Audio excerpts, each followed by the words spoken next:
কাঠমিস্ত্ৰীৰ সন্তান প্ৰাণজিৎ ডেকাৰ সফলতাত উৎফুল্লিত দৰঙৰ হাজৰিকাপাৰাবাসী। ভাৰতীয় সেনাবাহিনীৰ টেৰিটৰিয়েল আৰ্মী বিভাগৰ পৰীক্ষাত সফলতাৰে উত্তীৰ্ণ হ'বলৈ সক্ষম হৈছে দৰং জিলাৰ বৃহত্তৰ হাজৰিকাপাৰা অঞ্চলৰ দেৱানন্দ সত্ৰ গাঁৱৰ তিলাচুবা নিবাসী কাঠমিস্ত্ৰী জিন্তু ডেকা আৰু গীতাঞ্জলি ডেকাৰ একমাত্ৰ পুত্ৰ প্ৰাণজিৎ ডেকা।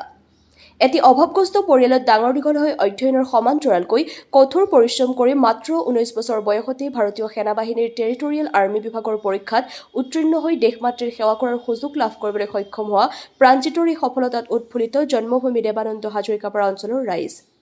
2026 বৰ্ষৰ টেৰিটৰিয়েল আৰ্মী বিভাগৰ পৰীক্ষাত দৰং জিলাৰ ভিতৰত একমাত্ৰ পৰীক্ষাৰ্থী হিচাপে উত্তীৰ্ণ হোৱা প্ৰাণজিতে কয় যে একাগ্ৰতা আৰু ধৈৰ্য থাকিলে সকলোৱে এদিন জীৱনত জয়ী হোৱাটো নিশ্চিত। হাজৰিকাপাৰাৰ পৰা মানৱজ্যোতি বৰুৱাৰ ৰিপৰ্ট, AIN লাইভ।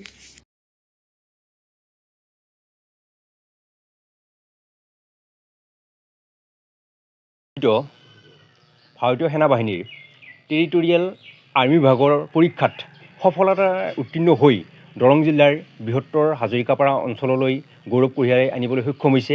হাজৰিকাপাৰা অঞ্চলৰে দেৱানন্দ সত্ৰ গাঁৱৰ তিলাচুবা নিবাসী জিতু ডেকা আৰু গীতাঞ্জলি ডেকাৰ একমাত্ৰ পুত্ৰ প্ৰাণজিৎ ডেকাই।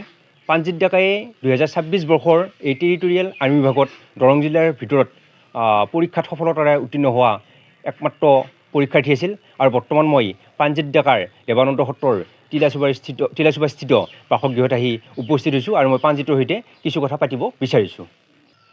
2026 বৰ্ষৰ ভাৰতীয় সেনাবাহিনীৰ টেৰিটৰিয়েল আৰ্মী বিভাগত তুমি ফলাফলত উত্তীৰ্ণ হ'বলৈ সক্ষম হৈছা এই পৰীক্ষাত, আৰু তুমি এই বৰ্ষৰ দৰং জিলাৰ একমাত্ৰ পৰীক্ষাৰ্থী আছিলা। তোমাৰ প্ৰথম অনুভৱটো মই জানিব বিচাৰিছোঁ। অনুভৱটো মোৰ খুবেই ধুনীয়া। মানে এইবাৰ টেৰিটৰিয়েল আৰ্মীত দৰং জিলাৰ পৰা ময়ে পাবলৈ সক্ষম হৈছোঁ, আৰু আমাৰ বৃহত্তৰ হাজৰিকাপাৰা অঞ্চলতো প্ৰথম ময়ে পাইছোঁ টেৰিটৰিয়েল আৰ্মীত। তাৰপিছত খুবেই সুখী আৰু মই টেৰিটৰিয়েল আৰ্মীত চাকৰিটো পোৱাৰ কাৰণে। তোমাৰ এই ইণ্টাৰভিউটো কেই নম্বৰ ইণ্টাৰভিউ আছিল? মোৰ এইবাৰতো 2 নম্বৰ ইণ্টাৰভিউ আছিল। ইয়াৰে আগত এটা SSC ইণ্টাৰভিউ দিছিলোঁ, আৰু ইয়াৰ তাৰপিছত এইটো দিছিলোঁ, আৰু টেৰিটৰিয়েল আৰ্মীটো। তুমি কেনেদৰে আগবাঢ়িছিলা এই ক্ষেত্ৰত? মই এনেদৰে মানে নিতৌ মানে পুৱা গধূলি এনেকৈ দৌৰিব গৈছিলোঁ ফিল্ডত। আমাৰ ইয়াতে 7খলি ফিল্ড আছে, তাৰপিছত হাজৰিকাপাৰা ফিল্ডো আছে। তাৰপিছত তাৰে লগে লগে মানে ৰিটেনটোৰ কাৰণেও পঢ়ি আছিলোঁ। আৰু মই এতিয়া বৰ্তমান BA-টো যিহেতু পঢ়ি আছোঁ, একেলগে পঢ়া পাতিখিনিৰ লগত দৌৰাখিনিও মিলাই তেনেকৈ কৰি আছিলোঁ। আৰু বৰ্তমান তুমি ক'ত অধ্যয়ন কৰি আছা? মই বৰ্তমান চিপাঝাৰ মহাবিদ্যালয়ত অধ্যয়ন কৰি আছোঁ। তুমি কিয় আগ্ৰহী হ'লা?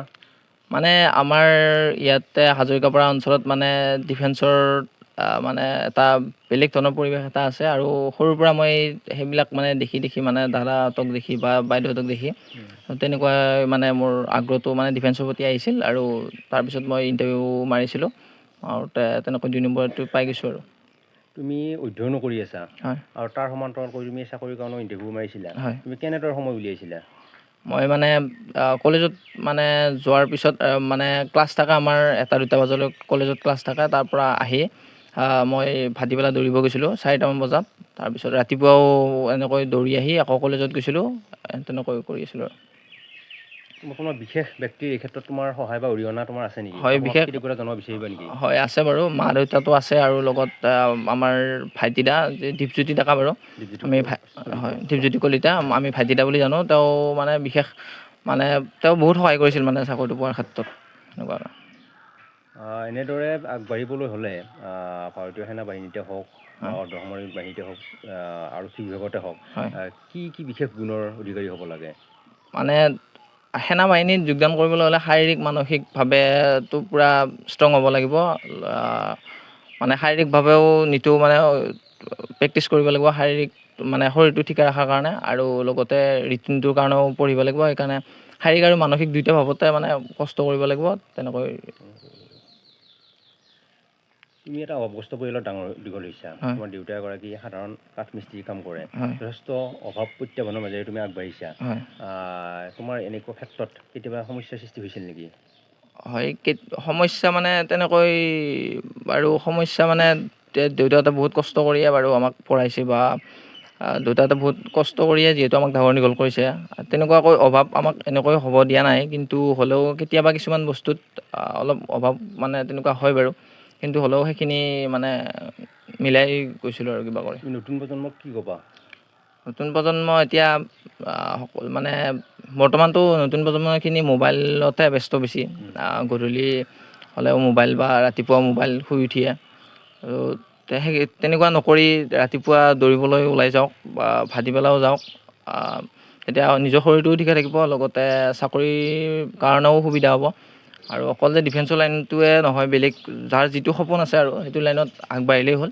নিজৰ কামখিনি কৰি গ'লেই হ'ল, ফলাফলটো বাকী ভগৱানৰ ওপৰত, তেওঁ যি কৰে, বাকী নিজে কষ্টখিনি কৰি গ'লেই হ'ল আৰু। কেতিয়া জইন কৰিবা?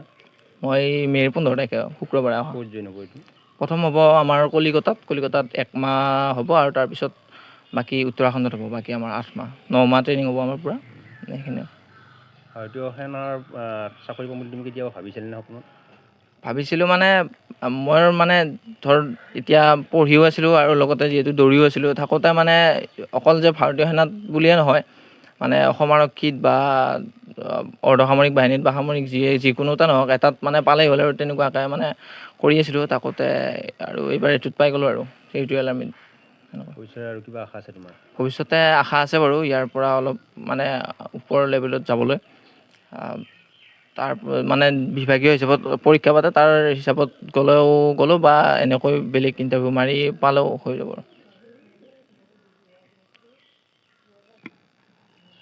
আপোনাৰ একমাত্ৰ পুত্ৰ প্ৰাণজিৎ ডেকাই এই বৰ্ষৰ 26 বৰ্ষৰ ভাৰতীয় সেনাৰ টেৰিটৰিয়েল আৰ্মি বিভাগত চাকৰি পাবলৈ সক্ষম হৈছে।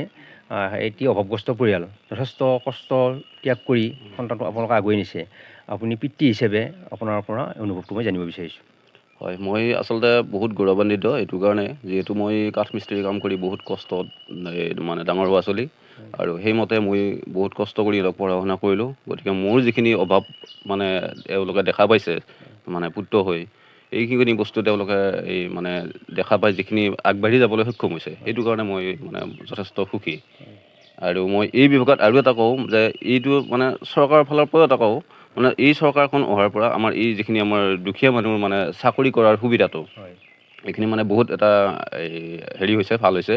এইটো কাৰণে ভাল পাওঁ। মানে নহ'লে এই আগৰ নিচিনাকৈ যদি আমাৰ এই বস্তুটো হৈ থাকিল হয়, গতিকে আমাৰ চলি আজি চাকৰি পোৱাটো কোনো কাৰণত হেৰি নহ'লে, আমি কাৰণ দুখীয়া ঘৰৰ চলি আমি পইচা দিব নোৱাৰোঁ, একো কৰিব নোৱাৰোঁ।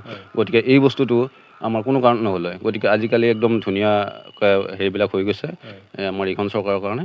গতিকে মই এইটো কাৰণেও এটা সুখী আৰু চৰকাৰক ধন্যবাদ দিছোঁ। আৰু আপোনাৰ ল'ৰাই অধ্যয়ন কৰি আছে, হয়, কম বয়সীয়া ল'ৰা, মাত্ৰ 19 বছৰ বয়স। হয়। আৰু আপুনি কেতিয়া ভাবিছিলে এনেকৈ 19 বছৰ বয়সতে অধ্যয়ন কৰি? না, মই এইটো মই ভবা নাছিলোঁ, কিন্তু হ'লেও দেচোন ভগৱানৰ এইটো ইচ্ছা বুলিয়ে ক'ব লাগিব।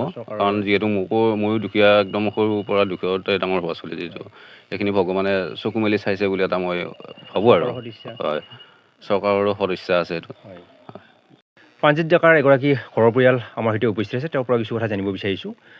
আপোনাৰ ঘৰৰ পৰিয়াল প্ৰাণজিৎ ডেকাই হয়, যথেষ্ট এটা ভাল ফলাফল লাভ কৰিবলৈ সক্ষম হৈছে। এই মুহূৰ্তত আপোনাৰ মই অনুভৱটো জানিব বিচাৰিছোঁ। হয়, নিশ্চিতভাৱে খুবেই ভাল এটা অনুভৱ, ভাল লগা এটা অনুভৱ।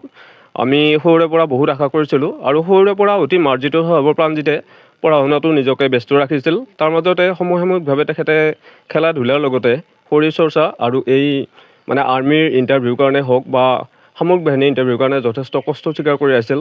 অতি দুৰ্বল ঘৰৰ পৰিয়াল, দেউতাকে কাঠ মিস্ত্ৰীৰ দৰে এটা বৃত্তিৰ দ্বাৰা ল'ৰা ছোৱালী দুটিক, তেখেতলোকৰ ল'ৰা ছোৱালী দুটি, আৰু প্ৰাণজিতে ডাঙৰ, গতিকে সি যথেষ্ট কষ্ট কৰি আজি নিজকে এটা লক্ষ্যত উপনীত হ'বৰ কাৰণে আগবাঢ়িছে। আমি যথেষ্ট সুখী অনুভৱ কৰিছোঁ, লগতে দুখো লাগিছে, যিহেতু অহা 14 তাৰিখে তেখেতে আমাৰ পৰা আঁতৰি সুদূৰ কলিকতালৈ ৰাওনা হ'ব, আৰু কলিকতাত তেখেতে জইনিং কৰাৰ পিছত আমি জানিছোঁ তেখেতৰ উত্তৰাখণ্ডত 7 মাহমান ট্ৰেইনিং হ'ব।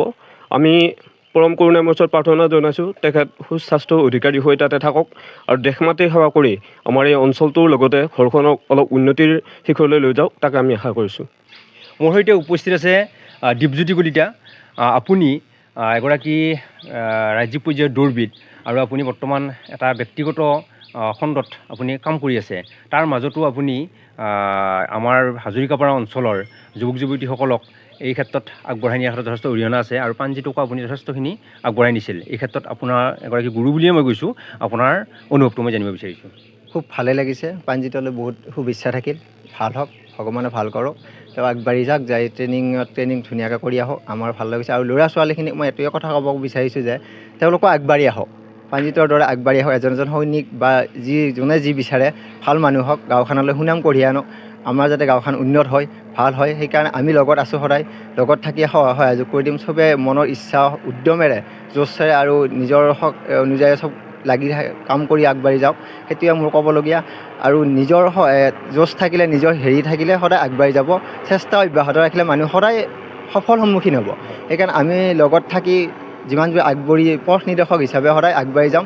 সদায় ল'ৰা ছোৱালীখিনি আহি আমাৰ এটা কৰক, আমিও লগত আগবাঢ়ি নিয়াত সদায় চেষ্টা অব্যাহত ৰাখিম। ভৱিষ্যত মংগল কামনা কৰি প্ৰাণজিতৰ ভাল হওক, ভগৱানে ভালে কৰক, সেইখিনিয়ে মোৰ ক'বলগীয়া।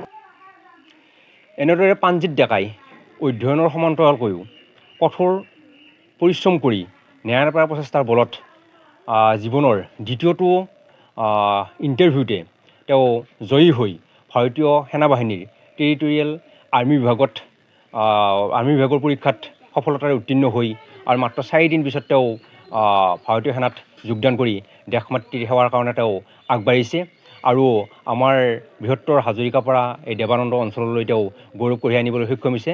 মাত্ৰ 19 বছৰ বয়সীয়া এগৰাকী কোমল বয়সৰ ছাত্ৰ, তেওঁ পঢ়ি থকা ছাত্ৰ, তেওঁৰ এই সফলতাত আমি সঁচাই আনন্দিত হৈছোঁ। আৰু ভৱিষ্যতেও তেওঁ সুস্বাস্থ্যৰ অধিকাৰী হৈ দেশ মাতৃৰ সেৱা কৰক, তাকে আমি AIN লাইভৰ তৰফৰ পৰা আশা কৰিলোঁ। যিকোনো খবৰ আৰু বিজ্ঞাপনৰ বাবে যোগাযোগ কৰক 7896121996।